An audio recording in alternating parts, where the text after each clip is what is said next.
Very good afternoon, friends.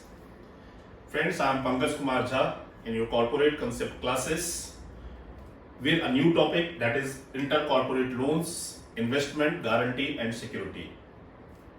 दोस्तों, आज हम लोग जो डिस्कस करने जा रहे हैं इंटरकॉर्पोरेट loan, investment, guarantee, security under companies act 2013। ये प्रोविजन अर्लियर जो कंपनीज एक्ट 1956 में था, उसमें सेक्शन 372A में पढ़ा जाता था। और ये प्रोविजन अर्लियर कंपनीज एक्ट में भी काफी इंपॉर्टेंट था point of view of the corporates, और आज भी ये इंपॉर्टेंट है। इसलिए हम कोशिश करेंगे कि इस सेक्शन का और इस टॉपिक की हर एक बारीकियों को कम से कम जो इसके कंसेप्ट्स हैं उसको समझने के लिए। तो आइए अब हम लोग डिस्कस करते हैं। फ्रेंड्स, टॉपिक स्टार्ट करने से पहले I will request to all of you, please share our videos to maximum person and give your comments and do like on the like button. Please do this because this will be for the motivation to prepare another video, and this is only beneficial for the person concerned with this. So now we are going to start the intercorporate loan, investment, guarantee and security. ये जो इंटरकॉर्पोरेट loan, guarantee, security की बात है, तो सबसे पहले हम इस टर्म को समझने की कोशिश करेंगे। इंटरकॉर्पोरेट का मतलब क्या चीज है कि ये जो भी ट्रांजैक्शंस हो रहे हैं, वेदर ये लोन की बात हो रहा है, ये इन्वेस्टमेंट का हो रहा है, ये गारंटी की बात हो रही है, या सिक्योरिटी की बात हो रही है, ये ट्रांजैक्शंस जो है, ये ट्रांजैक्शंस किसके बीच में हो रहा है? तो यहाँ पे सबसे पहली बात यहाँ पे क्या कह रहा है कि इंटरकॉर्पोरेट यानी कि ए लिमिटेड और बी लिमिटेड दो कॉर्पोरेट्स ऐसे हैं। अब कॉर्पोरेट क्या होता है उसे हम फर्दर समझते हैं। तो सबसे पहले हम ये समझते हैं कि ए लिमिटेड और बी लिमिटेड दो कॉर्पोरेट्स अलग अलग हैं, इनके बीच में जो ट्रांजैक्शन होगा उसे हम क्या कहेंगे? इंटरकॉर्पोरेट ट्रांजैक्शन कहेंगे। अब ये इंटरकॉर्पोरेट ट्रांजैक्शन, किस तरह के ट्रांजैक्शन को हम लोग यहाँ पर डिस्कस करेंगे? हम लोग डिस्कस करेंगे जो ट्रांजैक्शन क्या होगा in the form of loan, in the form of investment, in the form of guarantee, in the form of security. इसके अलावा हम किसी और तरह के ट्रांजैक्शन के बारे में यहां पे डिस्कस नहीं करने जा रहे हैं। तो दो कॉर्पोरेट्स के बीच में इन चार में से किसी भी तरह का ट्रांजैक्शन होगा, उससे रिलेटेड जो प्रोविजन है वो कंपनीज एक्ट 2013 के सेक्शन 186 और रिलेटेड रूल में दिए हुए हैं। अब सबसे बड़ी बात ये चीज आती है कि भाई ये कंपनी जो है, सो दो कंपनी के बीच में जो ये ट्रांजैक्शन आ रहा है, तो ये ट्रांजैक्शन करेगा कौन? कारण ये चीज है, इसके लिए ऑथराइज कौन है? तो सबसे बड़ी बात ये चीज है कि आप जानते हो कि भाई कंपनी जो है या कॉर्पोरेट्स जो है वो आर्टिफिशियल जुडिशियल पर्सन है। आर्टिफिशियल जुडिशियल पर्सन का मतलब क्या चीज है? It has the entity but it has only the legal entity, it does not have the natural entity as like human being, as like individual. जो human being है, यदि हमें और आपको आपस में ट्रांजैक्शन करना है, for that purpose I will approach to you और you will approach to me, and we both people will decide the terms and conditions as per the applicable laws, and जो भी हम टर्म्स एंड कंडीशन करेंगे that must be within the purview of the law made by the government, made by the constitution. जो constitutional law है इससे related, उसके purview में रह करके हम अपने टर्म्स एंड कंडीशंस डिसाइड करेंगे और हम इसको एग्जीक्यूट करेंगे।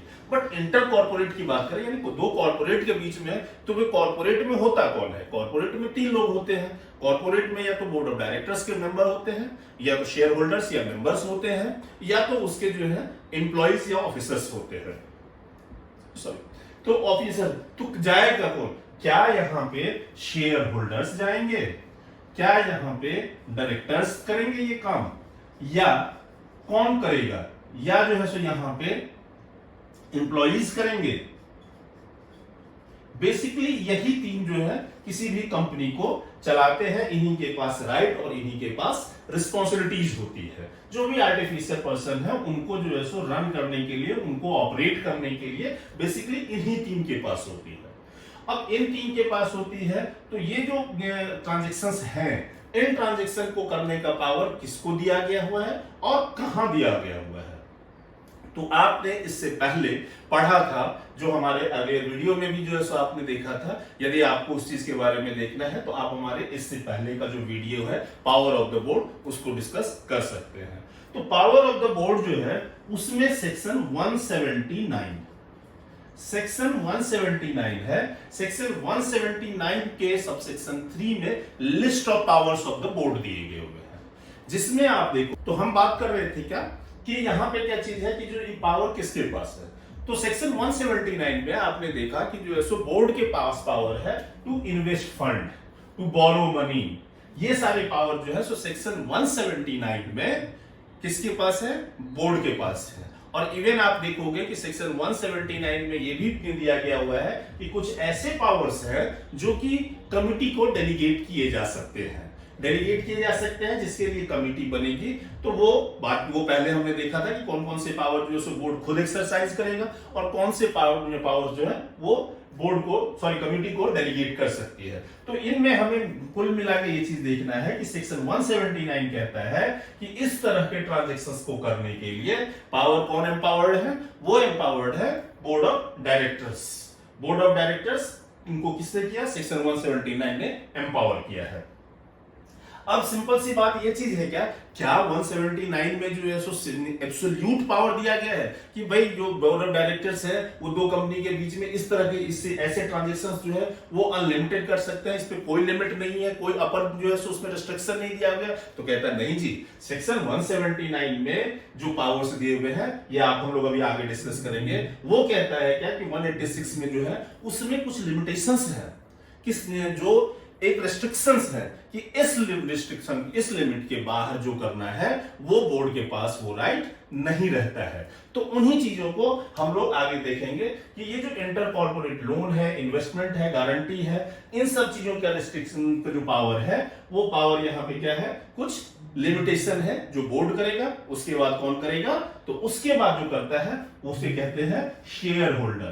तो डायरेक्टर के पास पावर है, उसके बाद जाके कुछ पावर्स जो है वो शेयर होल्डर लिमिट है। एम्प्लॉय के पास तो भाई कुछ नहीं, आपको जो कहा जाता है वो काम करो, अपनी सैलरी लो, अपने घर जाओ।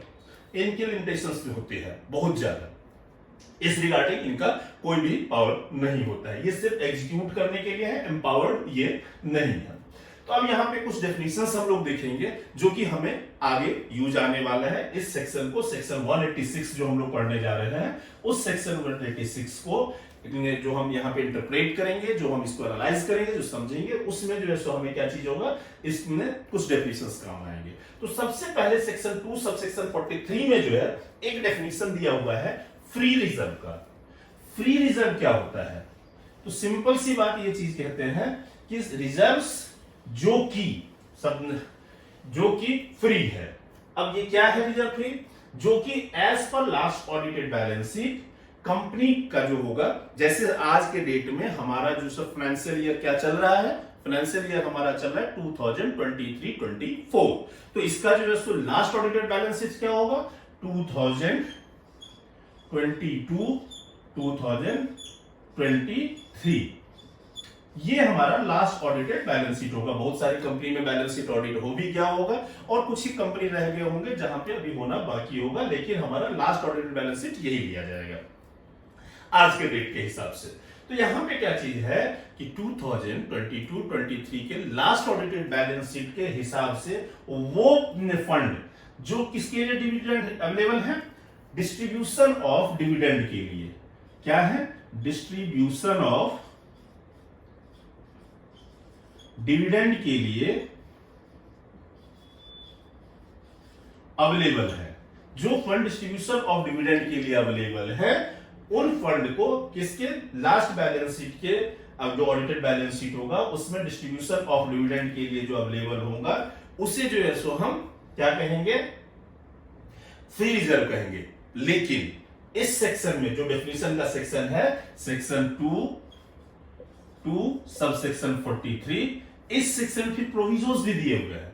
प्रोविजो क्या कहता है कि that any amount representing unrealised gains, notional or revaluation of assets whether shown as a reserve or otherwise. तो यहां पे थोड़ा सा इस डेफिनेशन को जो है सो समझने की कोशिश करते हैं। क्या चीज कहता है फ्री रिजर्व क्या हो गया? फ्री रिजर्व क्या हो गया? Profits available for distribution of dividend. ये हो गया, ये सिंपल। यदि इसका जो है क्या है, फ्री रिजर्व क्या है, तो वो ऐसा कोई प्रॉफिट जो कि डिस्ट्रीब्यूशन ऑफ डिविडेंड के लिए अवेलेबल है, उसे हम क्या कहेंगे? फ्री रिजर्व कहेंगे। लेकिन यहां पे कुछ कंडीशंस हैं, प्रोविजोज हैं। प्रोविजो क्या कहता है? प्रोविजो कहता है कि भाई कोई amount, any amount representing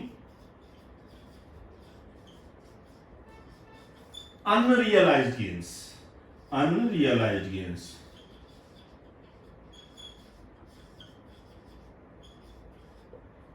notional profits या notional gains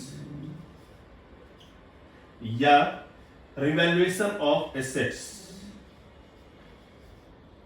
revaluation of assets whether shown as reserve or not। Unrealised gains क्या कहता है कि सपोज करें आपने कहीं पे किसी भी एसेट के, किसी भी चीज में, बिजनेस डील के कोई भी डीलिंग आपने कर ली है, डीलिंग कर ली है, लेकिन वो पैसे अभी तक आपको आए नहीं है। वो जो प्रॉफिट है, वो जो गेन होना है, वो गेन अभी तक आपको मिला नहीं है, आपके बुक्स ऑफ अकाउंट्स में वो चीज एग्जीक्यूट नहीं हो पाया है।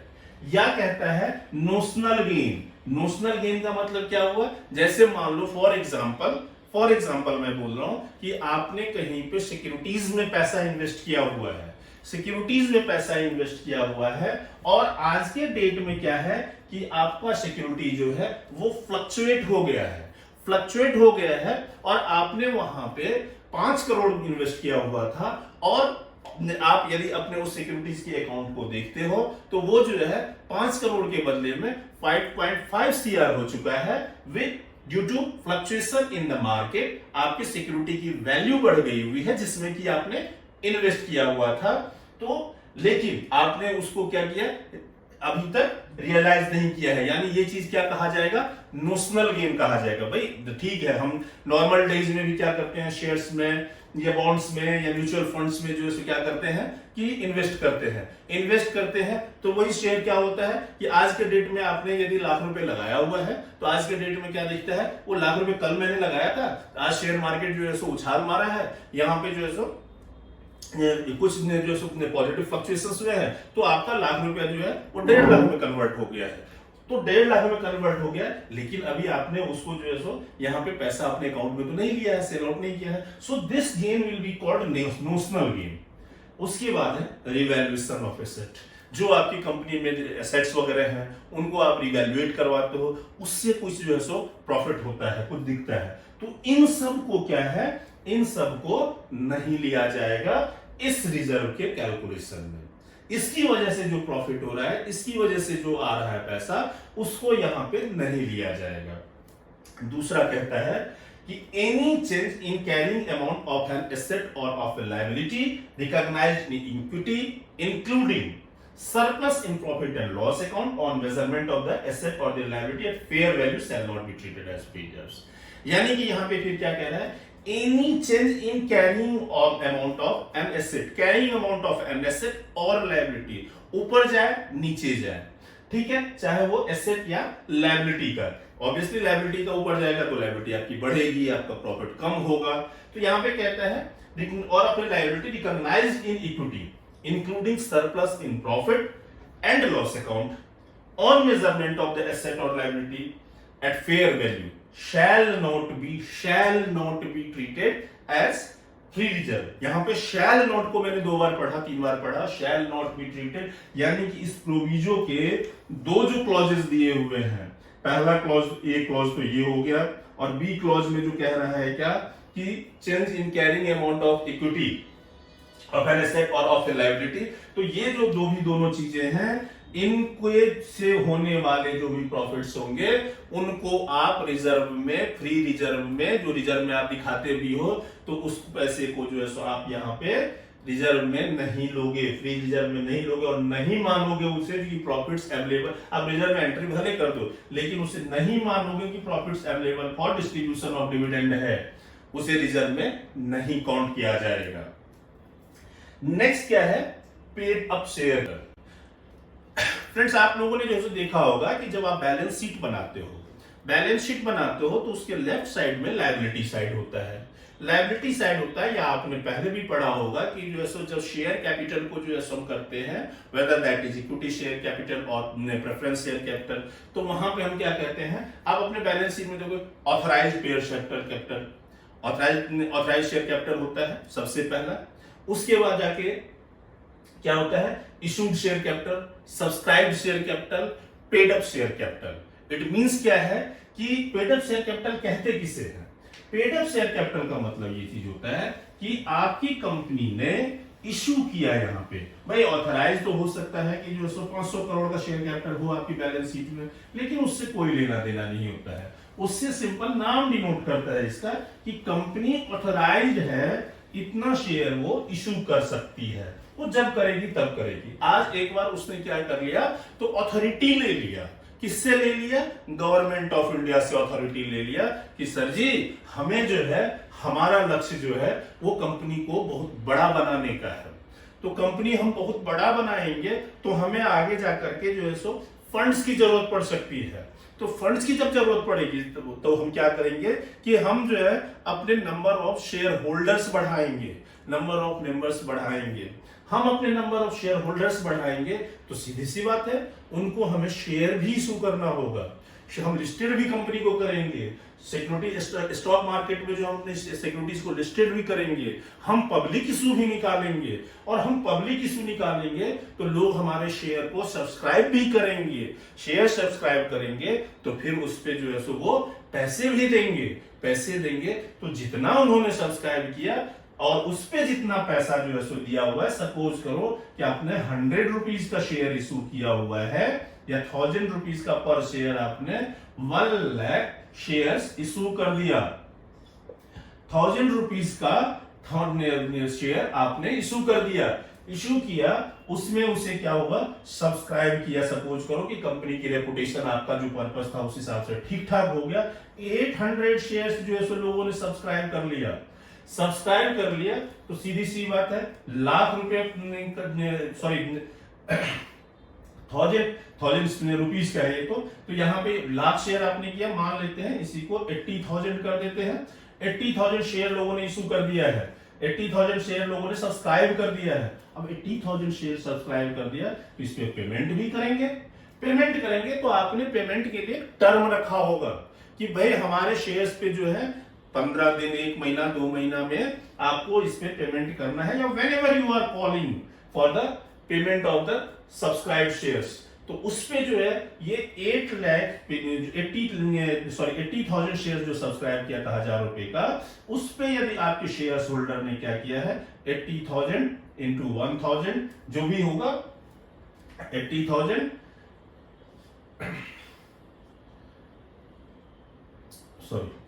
80,000 तो ये हो गया आपका 80 लाख।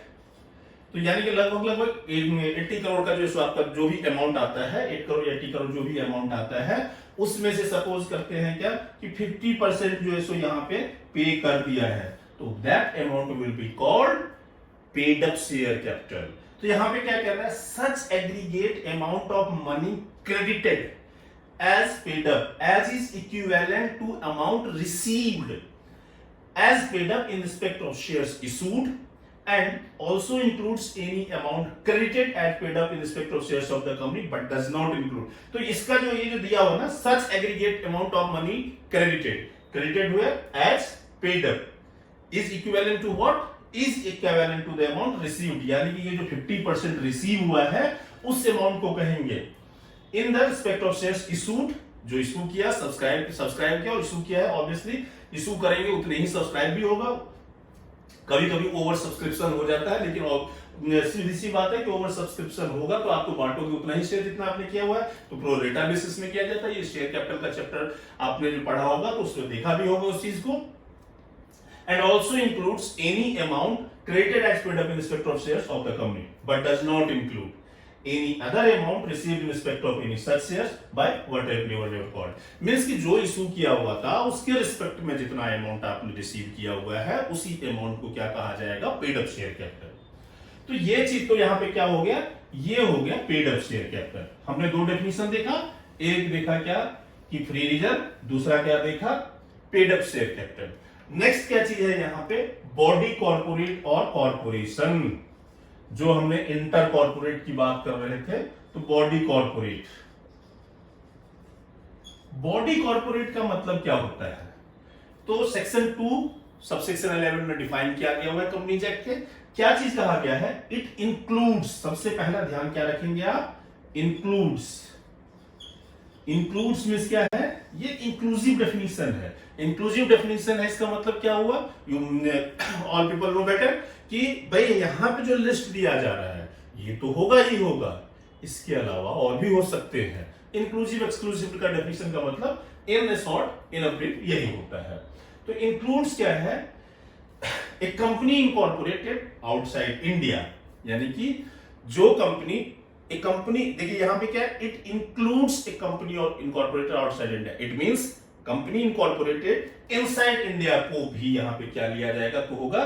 तो ये जोर किस पे दिया, includes company incorporated outside India, यानी कि इंडिया के अंदर जो इनकॉर्पोरेटेड है वो तो है ही, प्लस जो इंडिया के बाहर इनकॉर्पोरेट हुए हैं कंपनी, उन्हें भी लिया जाएगा।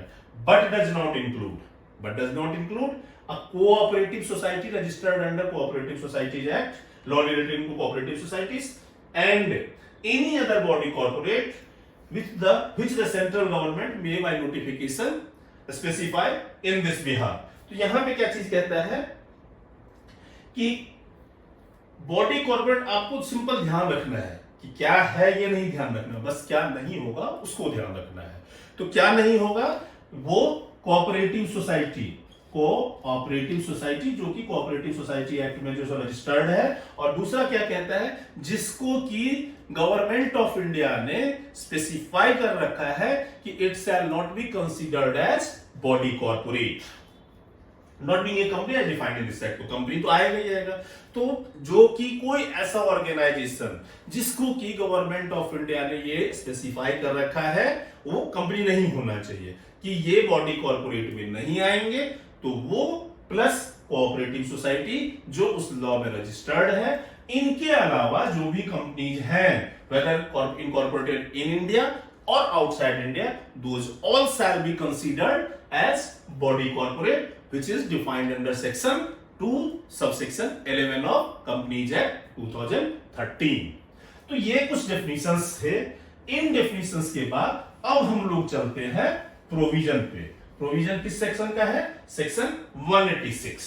सेक्शन 186 में क्या चीज कहा गया है, loan and investment by company, section 186 sub section 1 क्या कहता है, company to make investment through not more than 2 layers of investment companies. 2 layers, अब ये लेयर क्या होता है भाई साहब, 2 layers की बात करता है। यहां पे भी सबसे पहले रेस्ट्रिक्शन लगा दिया, रेस्ट्रिक्शन ये लगा दिया कि कितने दूर तक इन्वेस्टमेंट कर सकते हो आप, इन्वेस्टमेंट कितना करोगे वो तो बाद में हम देखेंगे। सबसे पहले ये कह दिया कितने दूर तक, क्या अपने भाई को ही लोन दे सकते हो, क्या चाचा के बेटे को दे सकते हो कि नहीं दे सकते हो, क्या पिताजी के जो कजिन ब्रदर हैं उनके बेटे को दे सकते हो कि नहीं दे सकते हो, ससुराल वाले को दे सकते हो कि नहीं दे सकते हो। तो ये दे दिया है डिस्टेंस, डायरेक्ट रिलेशनशिप जो है या इनडायरेक्ट रिलेशनशिप जो है वो कहां तक जा सकता है इस इन्वेस्टमेंट के लिए। तो सेक्शन 186(1) कहता है क्या, company is restricted from making an investment through not more than 2 layers of investment companies, यानी कि इन्वेस्टमेंट कंपनी के 2 लेयर से ज्यादा के लिए आप इन्वेस्टमेंट नहीं करोगे। लेकिन इसके कुछ एक्सेप्शंस हैं। एक्सेप्शन क्या है, except the following, acquisition of any other company incorporated in a country outside India which has investment subsidies beyond 2 layers as per the law of such country। तो यहां पे क्या कह रहा है कि भाई 2 लेयर ऑफ इन्वेस्टमेंट कंपनी जो होगा, अब ये लेयर क्या होता है आगे हम लोग देखेंगे। 2 लेयर्स ऑफ इन्वेस्टमेंट कंपनी जो होगा उससे ज्यादा तो आप इन्वेस्टमेंट नहीं कर सकते हो। लेकिन यहां पे आगे फर्दर क्या कहता है कि कुछ इसके एक्सेप्शंस है। एक्सेप्शन क्या है कि acquisition of any other company incorporated outside India, not in India, incorporated outside India, which has investment subsidiaries beyond 2 layers incorporated as per the law such country. वहां पे जो 2 लेयर से यदि कोई कंट्री है जो बाहर में इनकॉर्पोरेटेड हुई है, उसका जो इन्वेस्टमेंट है वो 2 लेयर से ज्यादा उस कंट्री के हिसाब से वहां पे चलेगा। दूसरा कहता है subsidiary company from having any investment subsidiary for the purposes of meeting the requirements under any law और अंडर एनी रूल और regulation frame under any law for the time being force. तो यहां पे जो है सो ये एक्सेप्शन दिया है, यहां पे आप कर सकते हो। लेयर की बात कर रहे थे, लेयर का मतलब क्या है और इन्वेस्टमेंट कंपनी का मतलब क्या है। इस डेफिनेशन को थोड़ा सा समझने के लिए पहले हम इस डेफिनेशन को समझते हैं इन दो, क्योंकि यहां पे आपने देखा 2 ही चीज है, एक है इन्वेस्टमेंट कंपनी की बार बार बात की गई है और दूसरा क्या बात किया गया है कि लेयर का। एक सब्सिडरी कंपनी का वर्ड आया हुआ था, तो सब्सिडरी कंपनी के बारे में आप जानते हो कि किसी में भी जो है शेयर होल्डिंग या वोटिंग राइट जो है 50% से ज्यादा जब होता है तो उसे सब्सिडरी कहा जाता है। तो वो चीज तो बहुत ही सिंपल है। यहां पे जो 2 बेसिकली टर्म आए हुए हैं वो है लेयर और इन्वेस्टमेंट कंपनी। तो उसके बारे में हम अभी क्या करेंगे, उसके बारे में पहले जानते हैं कि ये लेयर क्या है, ये इन्वेस्टमेंट कंपनी क्या है। लेयर की बात कहता है क्या, section 2 sub section 86 clause D में, layer in relation to a holding company means its subsidiary or subsidiaries, A limited, B limited and C limited। C limited, A limited से ये जो हुआ एक लेयर हो गया, अब ये हो गया दूसरा लेयर, यानी कि ये जो है यहां तक कर सकता है, ये तो इससे कर ही सकता है। ए लिमिटेड की सब्सिडरी बी लिमिटेड और बी लिमिटेड की subsidiary C limited. In that case A limited can investment up to C limited. तो ये तो लेयर की बात हो गई, लेयर एक छोटा सा था। दूसरी बात क्या यहां पे कर रहे हैं, इन्वेस्टमेंट कंपनी की बात। A company whose principal business is the acquisition of shares, debentures और अदर सिक्योरिटी एंड, क्या चीज है यहां पे इन्वेस्टमेंट कंपनी को समझने के लिए हमें समझना पड़ेगा क्या है, 2 चीज देखिए क्या क्या चीजें इंपॉर्टेंट है। प्रिंसिपल बिजनेस क्या है, प्रिंसिपल बिजनेस। अब आप पूछेंगे कि भाई प्रिंसिपल बिजनेस क्या होता है, तो दोस्तों प्रिंसिपल बिजनेस का मतलब होता है for the object, for the purpose why you have incorporated your company, that is called principal business. Suppose कि कोई फार्मा मैन्युफैक्चरिंग कंपनी है, तो what is that principal business company, कि अपने प्रोडक्ट्स को मैन्युफैक्चर करके मार्केट में लाना। अब वो वहां पे क्या है कि वो उसे फ्री में बांटे, उसे, अब जैसे सेक्शन 8 कंपनी की बात कर रहे हैं और उसका वो क्या कर रही है, वो कर रही है यहां पे फार्मा प्रोडक्ट्स ही बना रही है, दवाइयां ही बना रही है। तो दवाएं बना तो रही है but it does not mean it, वहां पे है कि फार्मा, उसके आप जो देखोगे ऑब्जेक्ट क्लॉज में लिखा होगा कि इसका पर्पस क्या चीज है, उसके मेमोरेंडम में लिखा होगा कि भाई ये जो है फार्मा प्रोडक्ट्स बनाएगी, ये जो है मेडिसिन बनाएगी और उस मेडिसिन को उसमें ये भी लिखा होगा कि फ्री डिस्ट्रीब्यूशन करेगी। It means that is not for profit. तो ये उसका एक क्या हो गया, प्रिंसिपल बिजनेस हो गया। वहीं पे यदि ये चीज लिखा होगा कि manufacturing and trading of that medicine और फार्मा प्रोडक्ट्स व्हाटएवर, तो वहां पे क्या चीज है कि मैन्युफैक्चरिंग एंड ट्रेडिंग का मतलब क्या चीज हो गया कि वहां पे यहां ये चीज होगा कि वो अपने प्रोडक्ट्स को मैन्युफैक्चर करेगा और सेल करेगा। अब कई लोग जो है सो ये चीज बोलते हैं कि मैन्युफैक्चरिंग एंड मार्केटिंग भी होना चाहिए, क्योंकि भाई marketing is not only your purpose, marketing is not only the object of the organisation, what is the ultimate object, marketing is the segment, marketing is the part of the process. तो वहां पे हाँ कई company जैसे होते हैं कि पैसे उसी कि because what their role is to propagate the product, कि किसी का जो मतलब उनका काम ही है कि डिफरेंट डिफरेंट जो है सो प्रोडक्ट्स आते हैं, उनका जो है सो मार्केटिंग के बारे में बताते हैं कि ऐसे मार्केटिंग करना है, यहाँ मार्केटिंग वो प्रोपेगेट करते हैं डिफरेंट कंपनीज के प्रोडक्ट्स को। So that is the marketing. But यहाँ पे क्या चीज है, अब आप कहोगे कि हम अपना प्रोडक्ट बना रहे हैं, भाई मार्केट में तो ले ही जा रहे हैं, उसकी मार्केटिंग तो करते ही हैं, फिर उसको सेल करते हैं। So that in that case that is only the process, marketing is only that process. यहां पे क्या चीज है कि आप यहां पे अपने आपका ऑब्जेक्ट क्या है, प्रिंसिपल बिजनेस आपका क्या है कि आप अपने प्रोडक्ट्स को मैन्युफैक्चर करोगे। मैन्युफैक्चरिंग एंड ट्रेडिंग क्यों लिखा गया हुआ है कि what ever is the requirement, भाई आप रॉ मटेरियल खरीदोगे, आप प्रोसेस करोगे, आप जो है टेक्निकल लोगों को जो वहां पे रखोगे, आपके वहां पे क्वालिटी चेक करोगे। तो अब ये आप कहोगे कि क्वालिटी भी करते हैं, तो वो भी इसका बिजनेस है, क्वालिटी भी चेक करते हैं, रॉ मटेरियल परचेज करते हैं, तो रॉ मटेरियल ट्रेडिंग भी है।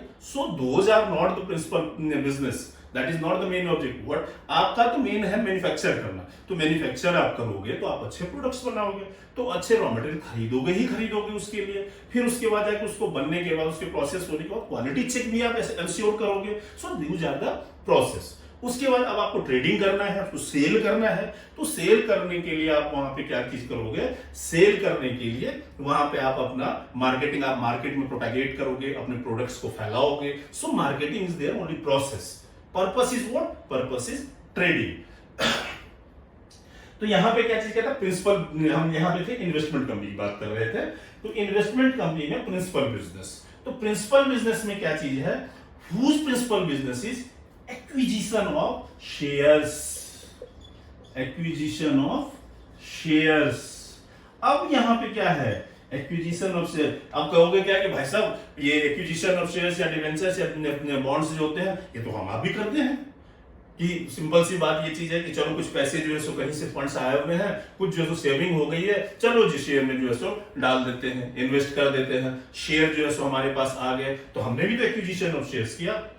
तो that is not your business, ये आप भी जानते हो।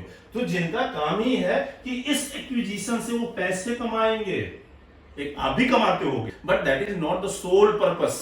आपका वो सोल पर्पस नहीं है। आपका सोल पर्पस तो क्या है कि आप कहीं नौकरी कर रहे हो तो वहां से ज्यादा सैलरी लो, वहां प्रमोशन पाओ, आप वहां आप अपने इंक्रीमेंट करवाओ, तो वो आपका मेन काम है। यहां पे तो ये चीज है कि आपका साइड है ये।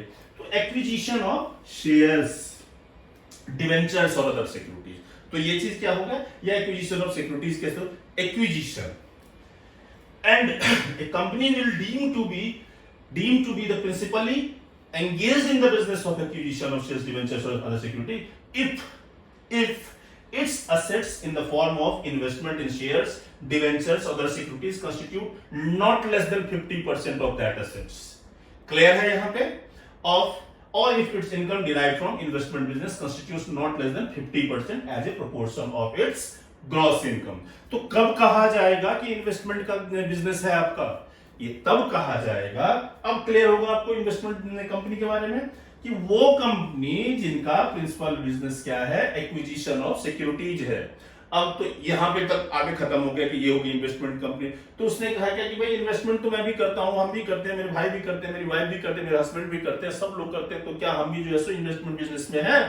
तो बोलेगा नहीं, वो कंपनी इन्वेस्टमेंट बिजनेस में है जिसका कि एसेट जो इन्होंने खरीदा है, जो इन्होंने एसेट एक्वायर किया हुआ है, बिल्डिंग बनाया, ये किया, ऑफिस बनाया, कंप्यूटर, जो भी एसेट्स आप लेते हो, वो जो एसेट है प्लस जो उनके प्रॉफिट एंड लॉस अकाउंट है, उस प्रॉफिट एंड लॉस अकाउंट में सोर्स ऑफ इनकम जो दिखा रहे हो आप, वो सोर्स ऑफ इनकम क्या चीज है, मोर देन 50%। भाई साहब इस वजह से आया हुआ है कि शेयर्स जो आपने एक्वायर किया हुआ है उस वजह से आया हुआ है, कि उससे आपके जो है फिर उसको आपने बेचा होगा, फिर पैसे आए होंगे तो आपके प्रॉफिट एंड लॉस अकाउंट बना होगा। तो मोर देन 50% ऑफ एसेट्स या more than 50% of your profits in the profit and loss account is being shown due to this very activities, and it will be called that you are in investment business and your company will be called investment company. तो यहां पे दो term थे, two layers और investment company. तो invest दोनों आपने समझ लिया। तो यहां पे क्या कहता है, company to make investment through not more than 2 layer of investment companies. Investment company आप समझ गए क्या हो गया, और 2 लेयर भी समझ गए। Company is restricted from making investment through not more than except the following. अब यहां पे कह रहा था क्या, जो हमने पहले भी देखा, एक्सेप्ट द फॉलोइंग। यहां पे तो 2 लेयर की बात कर दिया था, लेकिन किसको छूट दिया, कह रहे हैं acquisition of any other company incorporated outside India which has investment subsidiaries, यानी कि बाय ऑन 2 लेयर्स, एज मतलब कि सीधी सी बात है, ये 2 लेयर वाला एक कंडीशन तो लगेगा ही लगेगा इन्वेस्टमेंट कंपनी की बात, लेकिन ये 2 लेयर वाला जो है जो कंडीशन है वो नहीं लगेगा। किस पे नहीं लगेगा, acquisition by company any of any other company, कौन सी कंपनी में आप कर रहे हो, any other company outside India, तो उसके जो है ये 2 लेयर वाला, जो 2 लेयर से ज्यादा का सब्सिडरी होगा वो टर्म वो कंडीशन उस पर नहीं लगेगा। दूसरा कह रहा है क्या, subsidiary company from having any investment subsidiary, A limited की सब्सिडरी बी लिमिटेड ये है subsidiary. A subsidiary company from having any investment subsidiary for the purpose of meeting the requirements under any law, और इसके बाद इसका जो है कोई सी लिमिटेड है तो ये इसकी बात इसकी सब्सिडरी। तो यहां पे कह रहा है कि यदि किसी लॉ को आपने कंप्लाई करने के लिए, रिक्वायरमेंट पूरी करने के लिए ये चीज किया है, तो यहां पे क्या होगा कि ये एप्लीकेबल यहां पे जो दे रखा है कि 2 लेयर्स वाला वो यहां पे नहीं लगेगा। तो ये तो हो गए बेसिक कंसेप्ट कि भाई कहां करेगा, कौन करेगा, किसको कहते हैं, ये सारी चीजें हो गई। अब कितना करेगा और इसके लिए किसको पावर दिया गया हुआ है, तो एक तो आपने देखा कि इसके लिए बेसिकली जो पावर दिया गया हुआ है वो किसको दिया गया, बोर्ड ऑफ डायरेक्टर्स को। हम आगे देखेंगे कि बोर्ड ऑफ डायरेक्टर्स के लिए जो है वहां पे हमने देखा था कि रिस्ट्रिक्शन है, उससे ऊपर जाने के लिए फिर क्या होता है, किसी और को पावर है। और ये बोर्ड ऑफ डायरेक्टर भी कैसे कैसे करेंगे, तो यहां पे कहता है नो कंपनी शैल डायरेक्टली और indirectly do the following, section 186 sub section 2, यहां पे लिमिटिंग सेक्शन है, ये लिमिट लगाता है। लिमिट क्या लगाता है, किसी भी कंपनी पे नो कंपनी शैल डायरेक्टली और indirectly,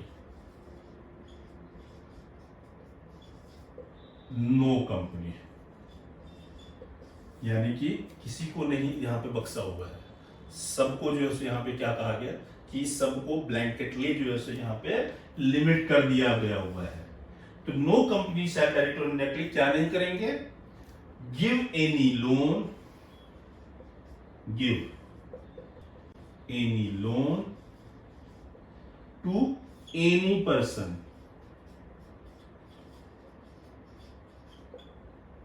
or other body corporate, other body corporate,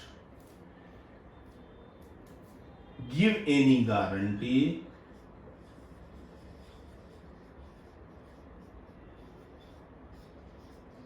or provide security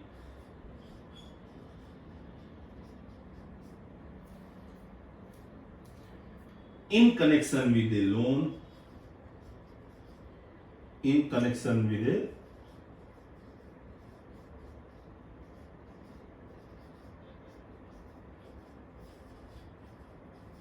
loan to any other body corporate or person acquired by way of subscription, purchase or otherwise securities of any other body corporate। एक ये हो गया, loan की बात कर रहे हैं, guarantee, any guarantee or provide security in connection with a loan or acquisition of shares, acquisition of shares या securities, और any other body corporate। तो यहां पे क्या चीज कहता है, क्या क्या नहीं करेगा, shall not give, no company shall give any loan, किसी को भी लोन नहीं देगा, कोई भी कंपनी लोन नहीं देगी, किसे, एनी पर्सन। अब पर्सन का डेफिनेशन आपको पता है कि person does not mean only the company, any person, जो भी आर्टिफिशियल जुडिशियल है या नेचुरल पर्सन है, वो किसी के लिए भी यहां पे रोका गया है। Shall not give any guarantee or provide security in connection with a loan to any person or other body corporate and acquisition of shares by way of subscription, purchase or otherwise the securities of any other body corporate।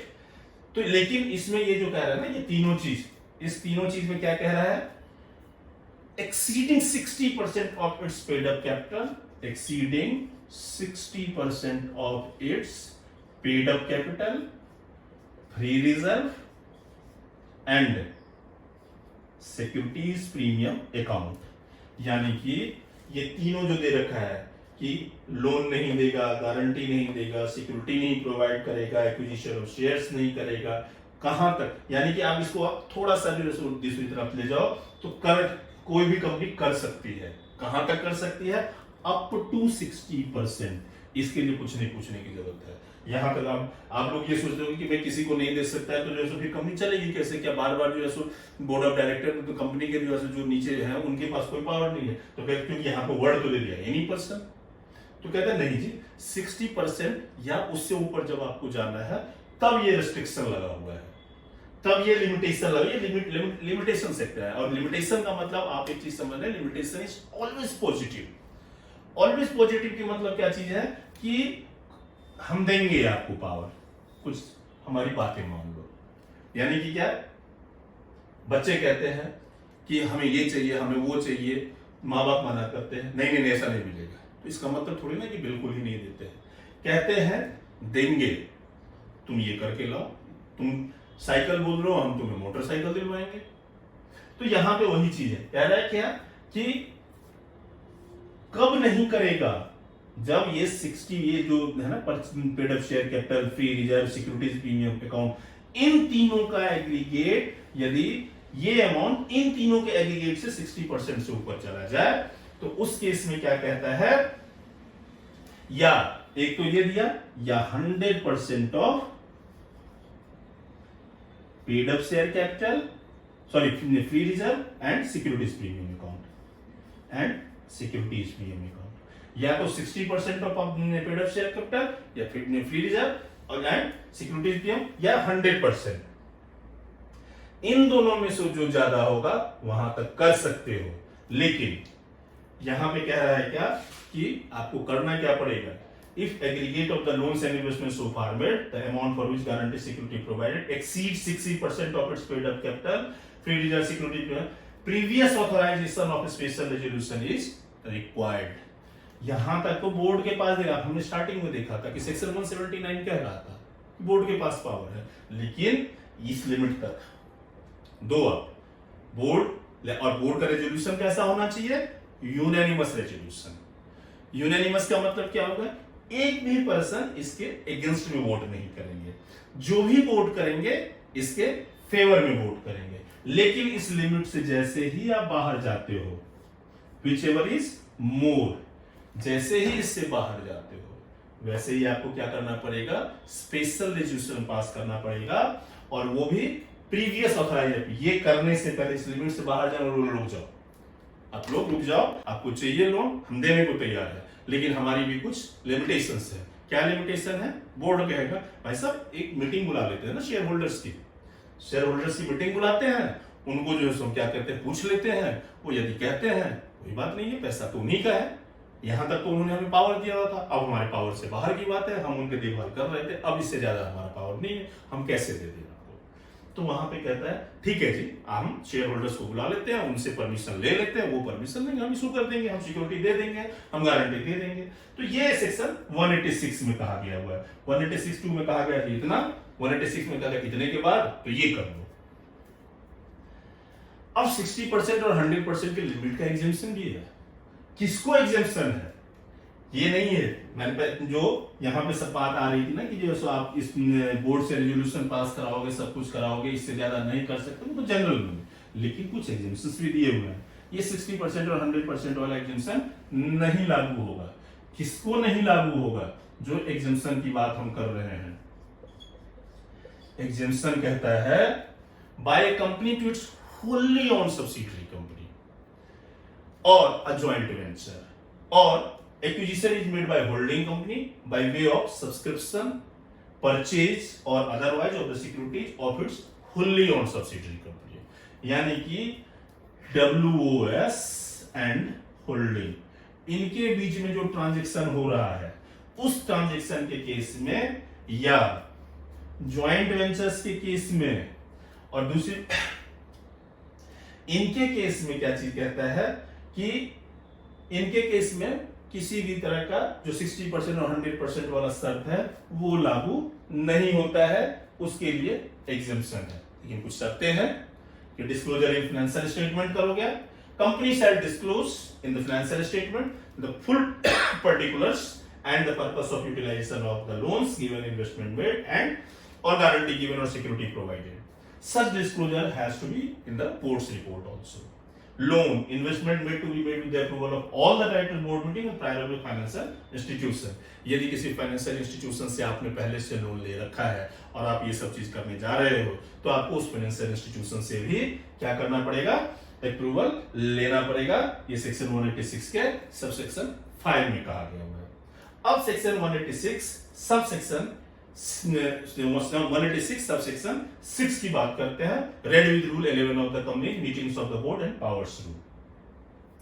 यहां पे भी जो है जो company as an intermediary registered होती है section 12 of SEBI act में, जैसे स्टॉक ब्रोकर्स हैं वगैरह हैं या शेयर ट्रांसफर एजेंट है, तो इनके केस में यहां पे क्या चीज कहते हैं कि या तो जो है ये है company registered under section 12 of the SEBI act and notify the central government accordance with the SEBI shall not take intercorporate loan or deposit in excess of the limit specified under the, यदि SEBI में कुछ और limit दिए गए हैं तो उस limit से बाहर नहीं जाना, नॉर्मली वो इससे ज्यादा स्ट्रिक्ट होगा।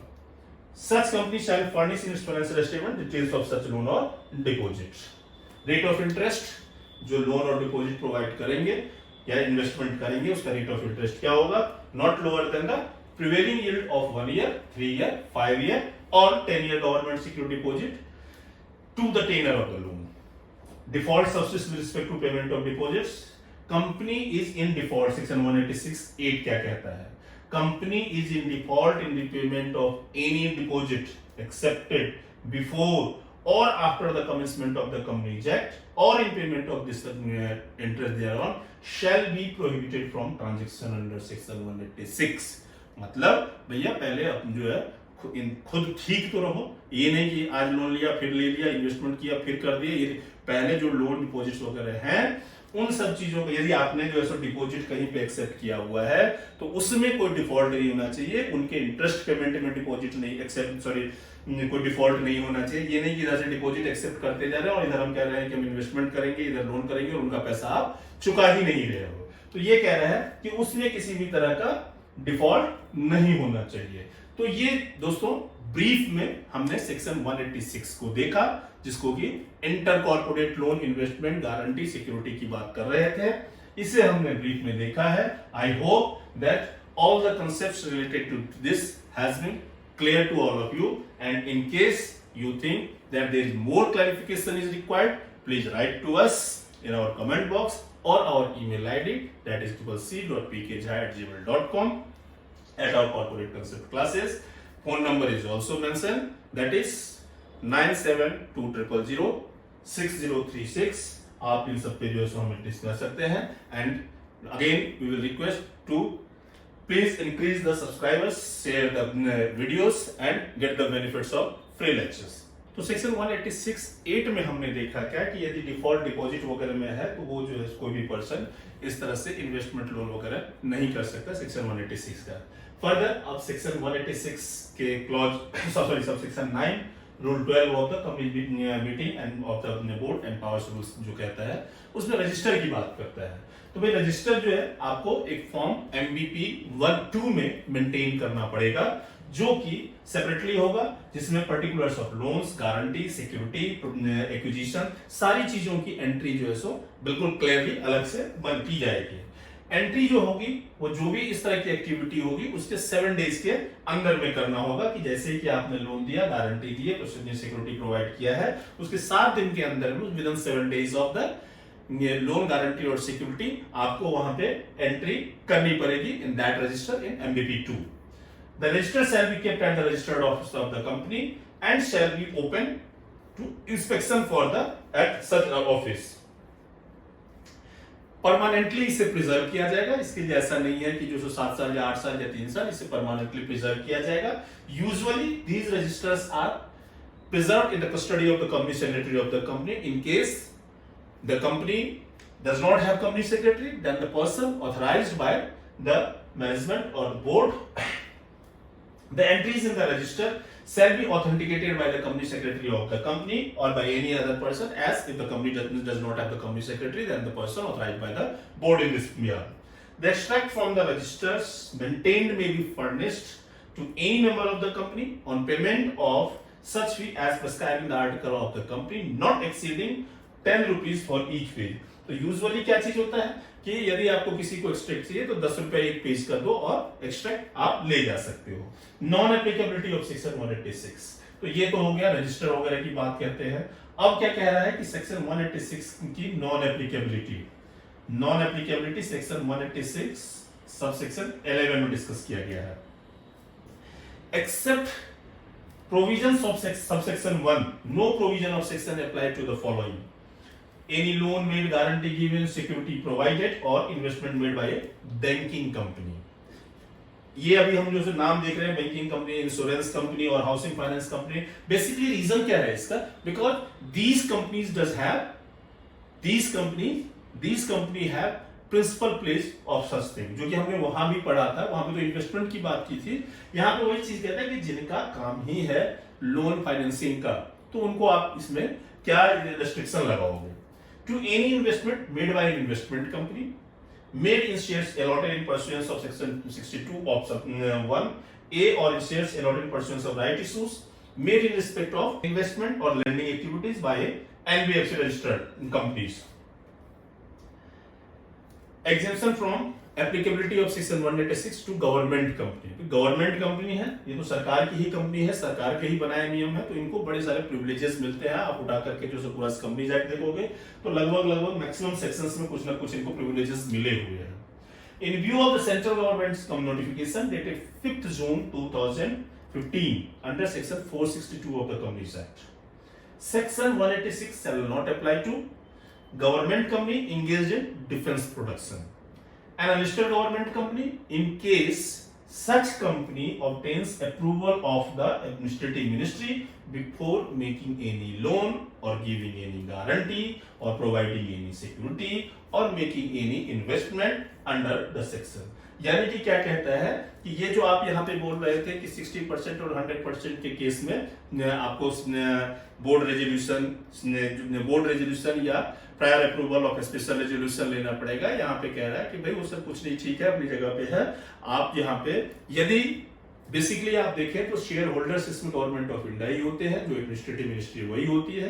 तो बोर्ड वाला तो जो प्रोविजन है वो नॉर्मली कंप्लाई होता है, उसमें भी मैक्सिमम डायरेक्टर्स जो होते हैं उसी मिनिस्ट्री के रिप्रेजेंटेटिव्स होते हैं, गवर्नमेंट ऑफ इंडिया के रिप्रेजेंटेटिव्स होते हैं। तो इसलिए कहता है कि बाकी सारी चीजें छोड़ भैया, एडमिनिस्ट्रेटिव मिनिस्ट्री जो है जिनके कंट्रोल में हो तुम्हारी कंपनी, उनसे परमिशन ले लो, बात खत्म हो गई। और डिफेंस में जो कंपनी इंगेज है डिफेंस प्रोडक्शन में, तो उनके लिए तो कोई दिक्कत ही नहीं है, वो कर सकते हैं। IFSC specified IFSC public companies हैं, उनके लिए भी कहता है in case of specified IFSC public company the board can exercise powers under this subsection by means of resolution passed at the meeting of the board of directors or through resolution passed by circulation। 2 and 3 of subsection 66 shall not apply in company passes resolution either at the meeting of the board or directors or by circulation। Subsection 1 of section 186 shall not apply। Penalty contravention यदि हुआ तो officer के case में उनको 25,000 से लेकर के 5 लाख तक का फाइन, और ऑफिसर जो होंगे, सॉरी ये कंपनी का था, और ऑफिसर जो होंगे, ऑफिसर के केस में क्या चीज कहता है? Imprisonment which may extend to 2 years and with fine which shall not be less than 25,000 rupees but which may extend to 1 lakh rupees। यानी कि कंपनी को 25,000 से 2.5 लाख, ऑफिसर को 2 साल तक की सजा, या और दोनों में से कुछ भी क्या या हो सकता है या और भी हो सकता है, और उनको पेनाल्टी 25,000 से 1 लाख तक की लग सकती है। तो ये हमारा इंटर कॉर्पोरेट लोन इन्वेस्टमेंट का पूरा चैप्टर था। बाकी इसके बारे में हम आगे अब देखेंगे जो फर्दर सेक्शंस है। Thank you.